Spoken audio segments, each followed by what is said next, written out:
Buenos días o buenas tardes, donde ustedes estén.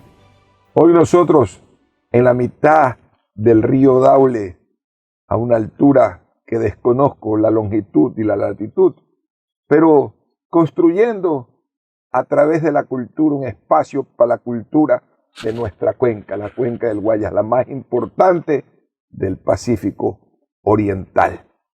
Hoy en Río Arriba, Río Abajo, que se hace con el auspicio del Colegio Alemán Humboldt y de la Fundación Garza Roja, en la balsa muy tropical, muy propia de cómo se navegó por estos ríos hace muchísimos siglos. Hoy tengo el privilegio de poder contar como mi invitado, o nuestro invitado, al historiador Melvin Hoyos, a quien le doy la bienvenida en esta mañana. Gracias Ramón. Bueno, qué cosa más interesante hablar de historia, hablar de sociología de la cuenca del Guayas, que he hecho una breve descripción, en uno de sus afluentes fundamentales, el río Daule, cuya importancia económica, biológica, histórica y de formación de los grandes líderes del siglo XIX, entre ellos Pedro Carbo, mucho más atrás, siglo XVIII, la presencia del gran Juan Bautista Aguirre, que tuvieron un peso fundamental en la historia de nuestra región, como para conversar eso contigo. Encantado. Bueno, sí. Y no solamente ellos, ha habido filántropos, ha habido políticos, historiadores, ha habido personas que han desarrollado su intelecto de una manera increíble, que han sido muy útiles a la sociedad, que nacieron acá. Estamos hablando de Vicente Piedrahíta, por ejemplo. La familia Calvo estuvo muy vinculada con los territorios ribereños del Daule, muy vinculada. No solamente don Rosendo Carbo, don José Carbo, muchos o sobrinos o primos hermanos de don Pedro, y Vicente Piedrahíta, que era Carbo por parte de madre, también importante, que lo matan aquí en la hacienda palestina, pero que fue un político y un diplomático de nota que nos representó muchas veces, y particularmente en la década del 60 del siglo XIX en el Perú. Realmente las poblaciones ribereñas del Daule efectivamente han dado personajes importantísimos a la ciudad y a la patria. Gente que nació aquí en las orillas del Daule, que creció vinculado con la naturaleza, con la riqueza natural que este río tiene, y que estudiando muchos de ellos bajo los preceptos de Tomás Martínez y después en el San Vicente del Guayas, se convirtieron en patriotas excepcionales. Juan Bautista Aguirre, lo dijiste, Juan Bautista Aguirre no solamente fue un personaje histórico para la audiencia de Quito, fue un personaje histórico para la América colonial, la América hispana toda. ¿Por qué? Porque este hombre no solamente cultivó las letras, este hombre era un sabio que cultivó las ciencias. Hay dos libros de física y matemáticas que fueron escritos por él mientras él era profesor de la universidad en Quito, que trascendieron a nivel internacional, a nivel mundial, sus libros de física y matemáticas. Este hombre no era solamente un gran literato y científico, sino que también era un gran analista y teólogo, analista que no solamente hacía sus análisis políticos y sociopolíticos desde un ángulo laico, porque aun cuando era un sacerdote, todos los jesuitas a veces se sacan la sotana y hacen análisis desde el punto de vista laico. En eso son distintos a todas las órdenes sacerdotales, y este hombre lo era. Y estos análisis lo hicieron famoso también, muchas veces criticado por los sacerdotes de otras órdenes sacerdotales, pero admirado enormemente por los laicos, por lo que él decía, desvistiéndose totalmente del tema del catolicismo.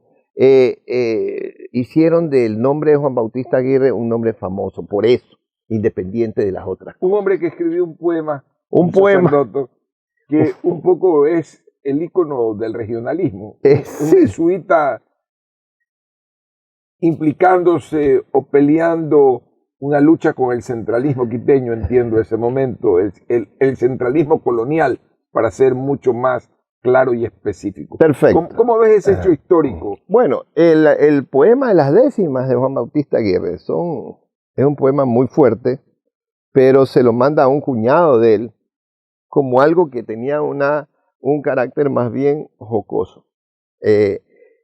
Como es muy fuerte cuando se refiere a la ciudad de Quito, y es muy apologista en el momento que se refiere a su ciudad, a la ciudad que él amaba, que era Guayaquil, aun cuando era nacido en Daule, ese poema pues ha despertado muchas controversias, por decirlo de esa manera, pero es lo que tú dices, él vivió en carne propia en Quito el centralismo y la manera en que y el regionalismo, la manera en que era rechazado el costeño, más en tiempos coloniales que ya en tiempos republicanos, por el simple hecho de que el capitalino pensaba que por ser capital era más. Entonces, esto lo refleja en su poema y ve en Quito los defectos más que las virtudes, en Quito ciudad y en Quito sociedad. Y eso lo transmite en ese poema que escribe, muy largo por cierto, y pues en su ciudad, la ciudad que como era parte de la sociedad, él era parte de esa sociedad, sentía y vivía y pensaba como esa sociedad vivía y pensaba y sentía. Entonces hace una apología de Guayaquil. Pero por otro lado, este mismo río y este mismo hombre tuvo una visión poética, tuvo una visión de maestro. En esa época, podríamos decir, escribió los textos para educar desde la física y desde la biología. Sí. Tuvo una experiencia muy importante. Es un rasgo de este hombre. De ahí pasamos a otro rasgo que me gustaría analizarlo.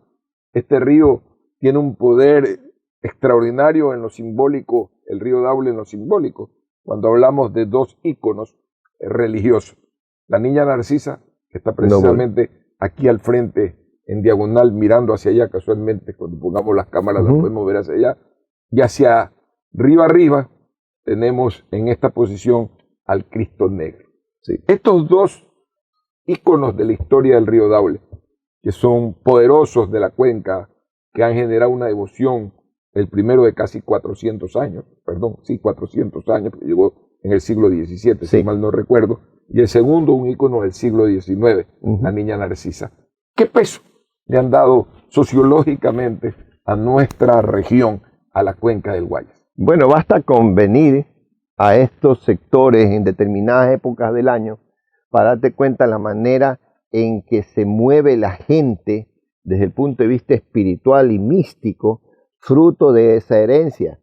Eso debe tener un peso específico gigantesco, porque si no, no tuviera ese impacto que se puede percibir, y no en días de fiestas religiosas, en días comunes y corrientes, en donde nosotros nos damos cuenta que hay algo que invita al misticismo en el sector, hay algo que invita a la contemplación, a la reflexión en el sector. Este algo está ejemplarizado extraordinariamente bien, tanto con la fiesta a la que hace referencia el Cristo Negro, como con la vida de Narcisa y con la cantidad inmensa de seguidores que tuvo después de dar el ejemplo de misticismo que dejó con su vida. Entonces yo creo que hay aquí una relación simbiótica en lo que el hombre del lugar siente por aquello que no puede entender y que cree que lo puede ayudar, y lo que el río con su naturaleza le transmite a ese espíritu para poderlo magnificar. Esta entelequia materialista, naturaleza y creencia, ¿qué poder le da a este río? ¿Crees que hay un poder metafísico dentro de estas riberas? ¿Un compromiso metafísico, una misión metafísica? Yo creo que la naturaleza en su globalidad la tiene. Y cuando la naturaleza explota, estalla en belleza, en riqueza, como sucede en las riberas del Daule, en las riberas del Babahoyo, es el escenario perfecto o el lugar perfecto para que se puedan cultivar estas cuestiones de tipo esotérico, de tipo hermético, de tipo metafísico. Estas cosas que son muy propias del espíritu humano se ven potenciadas en lugares como este. Melvin Hoyos, yendo un poco más adelante en la historia y ubicándonos con un personaje vital para el liberalismo, Pedro Carbo, oriundo casualmente de la ribera este de este río, porque así me lo enseñó quienes conocen este río. La familia Carbo se ubicaba a este lado, al frente estaban al lado los Avellán y más arriba los Villegas, en ese contexto ribereño. ¿Cuál fue la función en la vida política como liberal, como escritor y como fundador del alma mater de la ciudad de Guayaquil, de don Pedro Carbo? Mira, los Carbo, como bien dices tú, son de este sector. Pedro Carbo, él vivió muchísimo tiempo aquí, pero nació en 1813 en Guayaquil. Y aquí es don José Carbo, Rosendo, Carbo Amador. Son la familia de él en Carbo Novoa y Carbo Amador son de acá. Y su familia tenía posesiones enormes por acá. Esta familia es una familia que dejó escrito con letras de oro en las páginas de la historia muchos de los nombres de los miembros de esta familia. Por ejemplo, el papá de don Pedro, José Carbo y Unzueta, fue uno de los hombres importantísimos en el proceso emancipador previo a la Revolución de Octubre, porque en 1816, cuando llega Brown a Guayaquil y lo confunden con pirata, él es el que lo vence. En el año 1820, cuando Olmedo no acepta ser líder militar, porque era un hombre de letras del movimiento octubrino, en quien piensa Villamil es en José Carbo y Unzueta, papá de Pedro Carbo, pero dicen recién había sido papá por cuarta vez, y entonces dicen, no, recién es padre, puede correr riesgo su vida, no me lo perdonaría, dice Villamil. Este hombre, José Carbo y Unzueta, cría a sus 8 hijos varones de una manera muy especial a los Carbo Novoa, pero hay uno, quien tú has nombrado, el gran tribuno patricio guayaquileño, extraordinario personaje, don Pedro Carbo Novoa, que brilla con luz propia sobre sus hermanos. ¿Por qué razón Vicente Rocafuerte, cuando se establece en México, con este muchachito de 14 años y se lo lleva como secretario? Porque brillaba con luz propia ya desde esa temprana edad. Con Rocafuerte no solamente se vincula a Pedro Carbo con las luces de la ilustración de inicios del siglo XIX, sino que además se da cuenta cuál es el norte político que América debe tener para progresar una vez que se libere del yugo español. Esas ideas verdaderamente liberales son las ideas que trae Pedro Carbo cuando ya se establece en Guayaquil, cuando se queda ya viviendo aquí y ya libre del influjo de Rocafuerte, que ya en el año 47 había fallecido en Lima. Pedro Carbo comienza a convertirse en prácticamente, utilizando un término que como que no viene al caso, pero creo que vale, prácticamente el gurú del liberalismo acá. Y entonces va a ser Pedro Carbo el que coja e influya con su pensamiento en Urbina y en todos los presidentes que van a ser la clave de la revolución marxista, tanto los presidentes militares como los presidentes civilistas. Entonces, el liberalismo tiene como padre realmente a Pedro Carbo, que a futuro, por medio de Urbina, que fue el maestro de Alfaro, va a llegar a tener esa influencia gigantesca en la historia nacional. Ahora, ¿qué ve Pedro Carbo que falla en Guayaquil? Ve que falla la educación y la cultura. Y ve que ese es el único derrotero que tiene el hombre para poder progresar. Un hombre educado, un hombre que tiene cultura, se le abren un montón de universos. Y todos los universos que se le abren, todos pueden permitir el progreso. Entonces, ¿qué es lo que hace este hombre? En 1862, siendo presidente del Consejo, funda la Biblioteca Municipal. No había nada. Habían 2 sociedades de ilustración en Guayaquil. Y un analfabetismo que era aterrador. No le habían dejado tener un colegio. No le habían dejado a Guayaquil tener universidad. No tenía Guayaquil biblioteca pública. Él funda una biblioteca pública y dona 100 libros para poder con esa biblioteca facilitar un recurso de ilustración a los Es la base de la biblioteca. Es la base de la biblioteca municipal, efectivamente, la que dirijo yo. Qué importancia. ¿Y la universidad? La universidad viene después, pero antes, entre biblioteca y universidad, él funda el Museo Industrial, que es la base, en 1863, que es la base del Museo Municipal. Y de la calle de las Industrias. Y la calle de la Industria.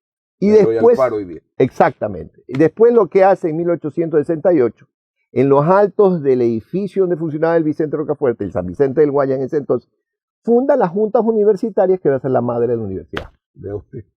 Vamos con este tema a un corte y luego vamos a conversar con Melvin Hoyos sobre el origen del nombre Daule y sus ancestros arqueológicos o el origen de este lugar. Hay todo un mito en este río de princesas, etcétera, etcétera. Ya volvemos.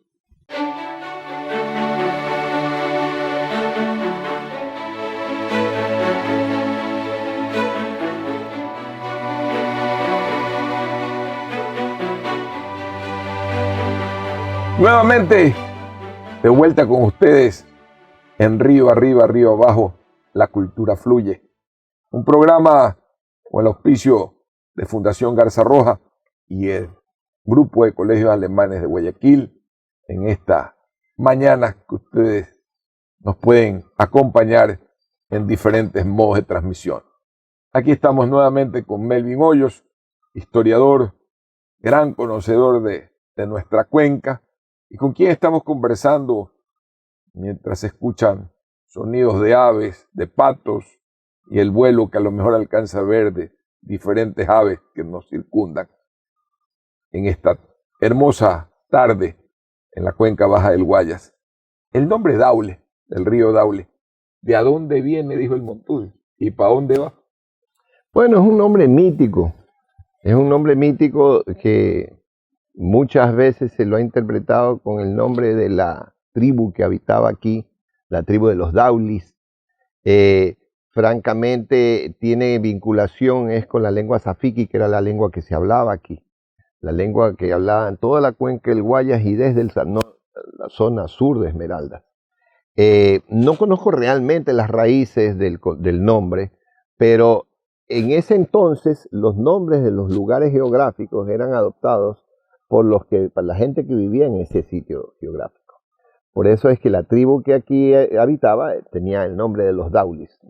Hay algunas acepciones al respecto, tú debes conocer alguna. ¿Cuál es la que conoces tú? Bueno, entre otras el origen que le dan del mundo indígena que estaba aquí, ¿no? Sí. En el cual había una especie de principado, inclusive una princesa que tenía un control tremendo, la princesa Caiche, que se habla mucho en la historia y que se conoce, entre otros. Pero tú eres el historiador, el que lee la historia. Aquí, con respecto a la princesa Caiche, vale la pena destacar de que algo debe haber habido de cierto con la hija del cacique Caiche, que llegaron a tener un poder extraordinario, incluso con mucha aceptación por parte de la corona española. El cacique Caiche llegó a tener la posibilidad de ascender incluso militarmente porque fue parte del ejército español y servía en Lima. Todos estos dominios de él, solamente un otro cacique se atinó a coger y tratar de quitárselos, que fue el cacique Zaracuaya. Entonces, entre el cacique Zaracuaya y el cacique Caiche hubo muchos problemas, hablando pues ahorita de la princesa Caiche, hubo muchos problemas que casi hacen que pierda el poder el cacique Caiche sobre estos dominios. ¿Por qué? Porque Zaracuaya tenía a su haber ser el cacique que había ayudado una y otra vez a reconstruir Guayaquil cuando se quemaba. Cada vez que Guayaquil se quemaba, los líderes familiares e industriales y comerciales de la ciudad de Guayaquil venían a Daule. Venían a Daule a ver a Zaracuaya, cuando no encontraban a Caiche. Y generalmente a quien encontraban era Zaracuaya. Cada vez que fue atacada Guayaquil por los piratas, quienes reconstruyen Guayaquil son los dauleños del cacique Zaracuaya, no son los guayaquileños. ¿Cómo nace? Y esto está en las actas del Cabildo. ¿Cómo nace topológicamente la ciudad de Daule, que tuvo una importancia en la colonia muy grande? La diferencia de tamaño de ciudad entre Guayaquil y Daule no era una diferencia astronómica en su proporcionalidad. ¿Y por qué fue importante Daule? Bueno, mira, esto es la despensa de Guayaquil.